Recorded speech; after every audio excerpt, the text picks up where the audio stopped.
Sredni Vashtar, de Saki. Conradin tenía 10 años y el doctor había dado su opinión profesional de que el muchacho no viviría otros 5. El médico era servil e incompetente y no servía para nada, pero la señora de Rob, que servía para todo, confirmaba su opinión.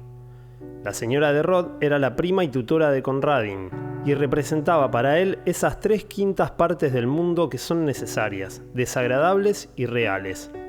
Las otras 2/5 partes, en consecuente antagonismo con las anteriores, se reducían a su persona y a su imaginación.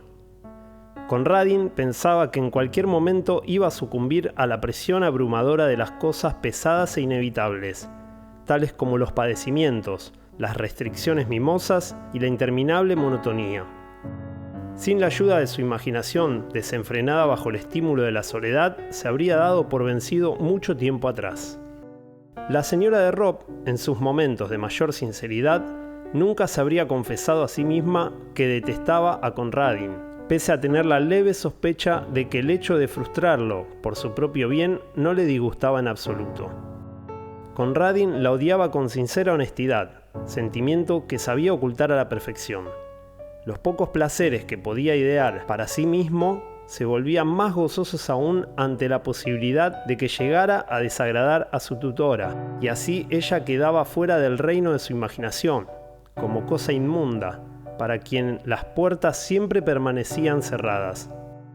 Encontraba muy poca diversión en el jardín triste y aburrido, rodeado de demasiadas ventanas siempre a punto de abrirse con una orden de no hagas esto o lo otro, o con el aviso de que era hora de tomar las medicinas.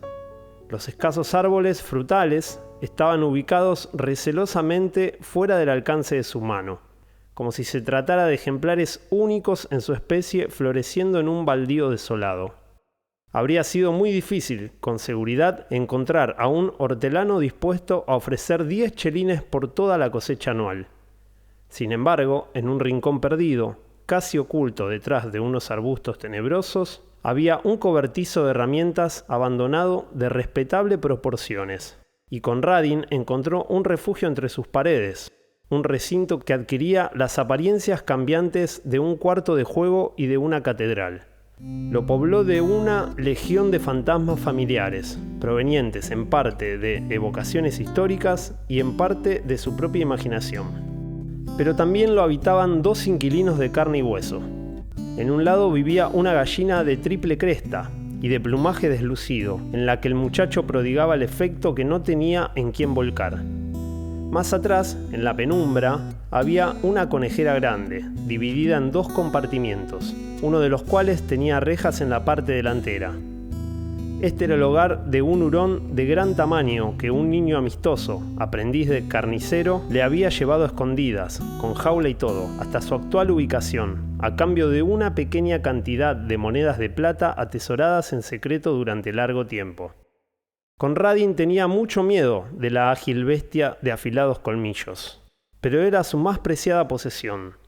Su sola presencia en el cobertizo ya era una tremenda felicidad secreta que debía mantenerse escrupulosamente oculta de la mujer, como llamaba en privado a su parienta.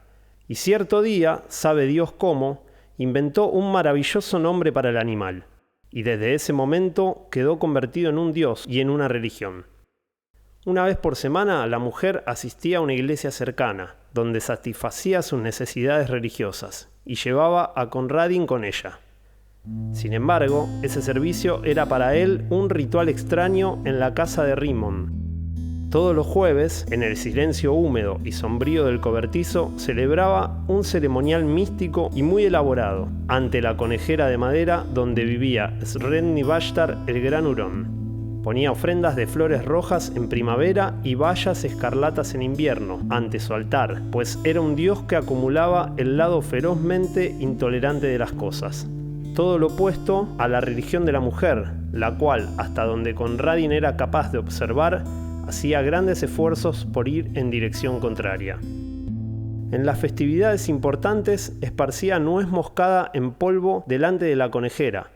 Un detalle importante de la ofrenda era que la nuez fuera robada.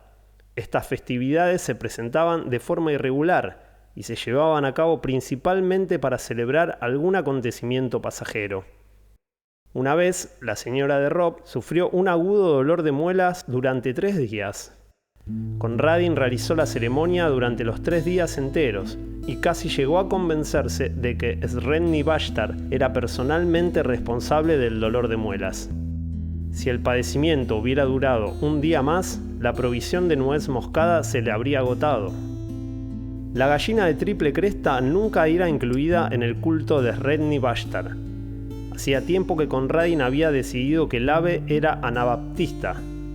No pretendía saber que era un anabaptista, pero tenía la íntima esperanza de que fuera alguien intrépido y poco digno. La señora de Robb era la base sobre la cual establecía y detestaba cualquier expresión de respetabilidad. Transcurrido cierto tiempo, el interés de Conradin en el cobertizo de herramientas empezó a llamar la atención de su tutora. No le hace bien vagar por allí todo el tiempo, llueva o truene, decidió rápidamente, y una mañana, a la hora del desayuno, le comunicó que había vendido la gallina de triple cresta y que se la habían llevado la noche anterior. Observó a Conradin con ojos miopes, a la espera de un estallido de rabia y pena, que había planeado refutar con una serie de excelentes preceptos y razonamientos. Pero Conradin no dijo nada, no había nada que decir. Algo, quizá, en la palidez rígida de su rostro, le produjo un ligero remordimiento a la señora de Robb, pues esa tarde, a la hora del té, había tostadas en la mesa, una delicadeza que ella usualmente no permitía con el pretexto de que le hacían daño a Conradin, y también porque daba mucho trabajo hacerlas, un pecado mortal a los ojos femeninos de la clase media. «Creí que te gustaban las tostadas», exclamó con tono ofendido cuando observó que no las tocaba. «A veces», dijo Conradin. Esa noche en el cobertizo hubo una innovación en la ceremonia del dios de la conejera. Conradin solía recitarle alabanzas, pero esta vez le pidió un favor. «Haz una cosa por mí, Sredni Vashtar». No especificó de qué se trataba, puesto que Sredni Vashtar era un dios, debía saberlo, y sofocando un sollozo al ver el rincón vacío, Conradin regresó al mundo que tanto odiaba. Y todas las noches, en la placentera oscuridad de su dormitorio y todos los atardeceres en las sombras del cobertizo de herramientas, se elevaba la amarga letanía de Conradin. «Haz una cosa por mí, Sredni Vashtar». La señora de Robb notó que las visitas al cobertizo no cesaban y un día decidió realizar una nueva inspección. «¿Qué guardas en esa conejera cerrada con llave?», preguntó. «Me parece que son conejillos de indias. Haré que se los lleven». Conradin no dijo nada, pero la mujer registró el dormitorio de arriba abajo hasta que encontró la llave cuidadosamente escondida y se dirigió de inmediato al cobertizo para completar su descubrimiento. Era una tarde fría y Conradin había sido obligado a quedarse dentro de la casa. Desde la ventana de un extremo del comedor era posible divisar apenas la puerta del cobertizo, más allá de los arbustos, y en ese lugar permaneció Conradin. Vio entrar a la mujer y se la imaginó abriendo la sagrada conejera y mirando con ojos miopes la gruesa cama de paja donde se escondía su dios. Tal vez, en su torpe impaciencia, pinchara la paja, y Conradin susurró con fervor su oración por última vez. Pero supo, mientras rezaba, que ya no creía del todo. Supo que la mujer saldría dentro de poco con esa sonrisa torcida que él tanto detestaba en su rostro, y que en 1 o 2 horas el jardinero se llevaría a su maravilloso dios, ya nunca más una deidad, sino un simple hurón pardo en una conejera.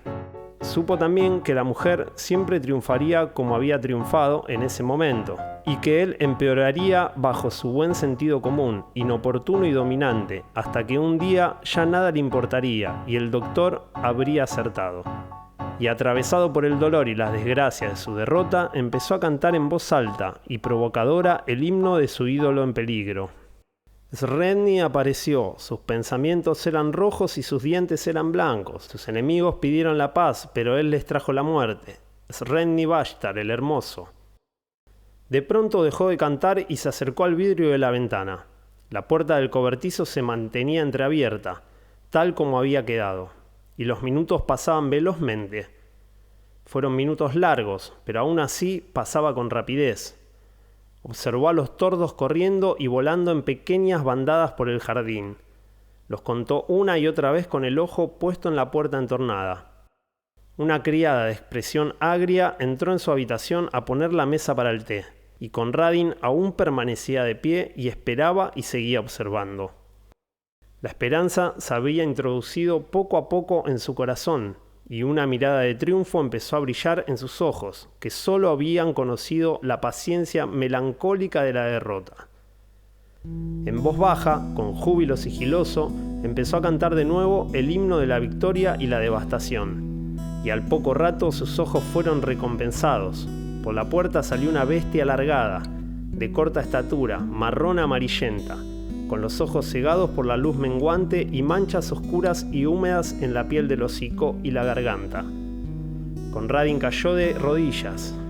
El gran hurón se dirigió hacia un pequeño arroyo que corría por el extremo del jardín. Bebió agua un instante y luego cruzó por un tablón que servía de puente, para perderse de vista finalmente entre los arbustos. Tal fue el camino de Sredni Vashtar. «El té está servido», dijo la criada de expresión agria. «¿Dónde está la señora?» «Fue al cobertizo hace un rato», respondió Conradin. Mientras la muchacha salía en busca de la señora, Conradin pescó un tostador del cajón de la despensa y se puso a tostar una rebanada de pan. Mientras lo tostaba y lo untaba con mucha manteca y lo comía con lánguido placer, oía los silencios y los ruidos que se sucedían en súbitos espasmos al otro lado de la puerta del comedor.